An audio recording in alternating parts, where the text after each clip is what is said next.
राहुल गांधी जी से इतना डर क्यों? डर किस बात? जब आप कंप्लीट रूप से करप्शन से दूर हैं तो जेपीसी का डिमांड आप मांग क्यों नहीं लेते हैं? नीरव मोदी या ललित मोदी भ्रष्टाचार के खिलाफ बोलने पर इतना बड़ा गुनाह कौन सा था? देश में एक भी ओबीसी आपके सीएम है क्या? दलित सीएम है क्या? आप प्रमोशन में देख लीजिए या बड़ी बड़ी यूनिवर्सिटी में आप एडमिशन को देख।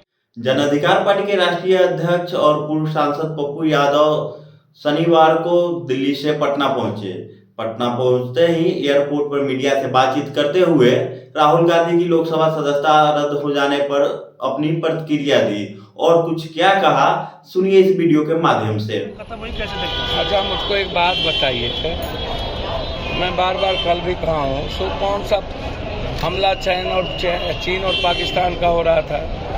ये जब आप इसको ऐसे सोचिए, जब इनके मंत्रिमंडल में बाबू बड़ी राय जी थे, नरेंद्र मोदी के मंत्रिमंडल में, जब उनको सजा 3 साल की हो गई तब वो मंत्री भी रहे, जेल भी नहीं गए और 2014 में बड़ी भी हो गए। राहुल गांधी जी से इतना डर क्यों? डर किस बात? जब आप कंप्लीट रूप से करप्शन से दूर हैं तो जेपीसी का डिमांड आप मांग क्यों नहीं लेते हैं? आप जब 56 इंच के सीना आपको है, मैं भी मान लिया आपको है, तो आप जेपीसी मान लीजिए, 56 इंच का सीना स्वीकार हो जाएगा। आप बदले की भावना से जो बात हम बोल रहे हैं देश दुनिया में कि ये डेमोक्रेसी खतरे में है, संविधान से ऊपर बात हो रही है, सारी व्यवस्थाएं समाप्त हो रही है, तो वो आप देख लीजिए। आप कहाँ क्या बात? आप नीरव मोदी या ललित मोदी भ्रष्टाचार के खिलाफ बोलने पर इतना बड़ा गुनाह कौन सा था? या मानहानि बीजेपी के एमएलए ने किया और केस हुआ सूरत में, गुजरात में हुआ, 4 जज बदले गए। आप इसको देखिएगा ना। और कौन सी ऐसी जल्दीबाजी हो गई कि 24 घंटा के पहले आपने सदस्यता खत्म कर दी, जबकि इस मानहानि में इतनी सजा भी नहीं हो सकती है, जबकि 1 महीने का समय दिया गया।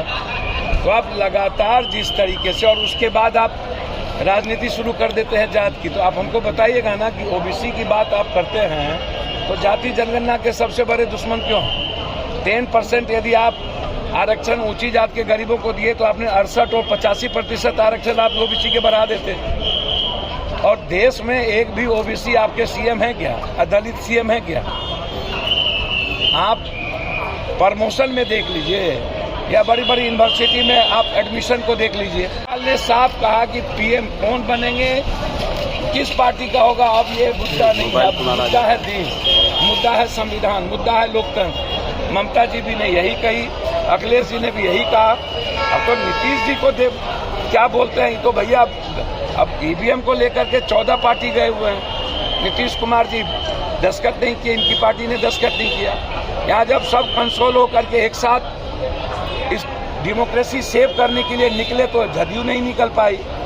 तो नीतीश कुमार जी से और तेजस्वी जी से आग्रह करेंगे हम, अहंकार को हटाइए, खत्म करने की जरूरत है। अहंकार से अब ये देश नहीं बचेगा। वो बोलते हैं कि ड्राइविंग सीट पर जो जहां क्षेत्रीय पार्टी है उसको दीजिए। तेजस्वी जी 2024 में मोदी जी आ गए न तो ड्राइविंग सीट तो छोड़िए, खलासी के सीट पर भी बैठने के लायक नहीं रहने देगा।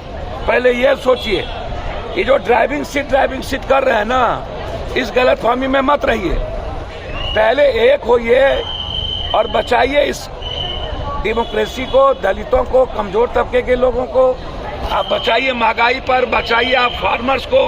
बात यहाँ करिए, बात करिए कि क्या एजुकेशन सिस्टम बचेगा कि नहीं, क्या ओबीसी एजुकेशन में जा पाएंगे कि नहीं, नौकरी मिलेगा कि नहीं। बात आप यहाँ करिए। ये चुनाव के लिए सिर्फ ओबीसी इनका काला चिट्ठा निकाल लीजिए तो पता चल जाएगा। सबसे बड़े दुश्मन है ये ओबीसी के और दलितों के।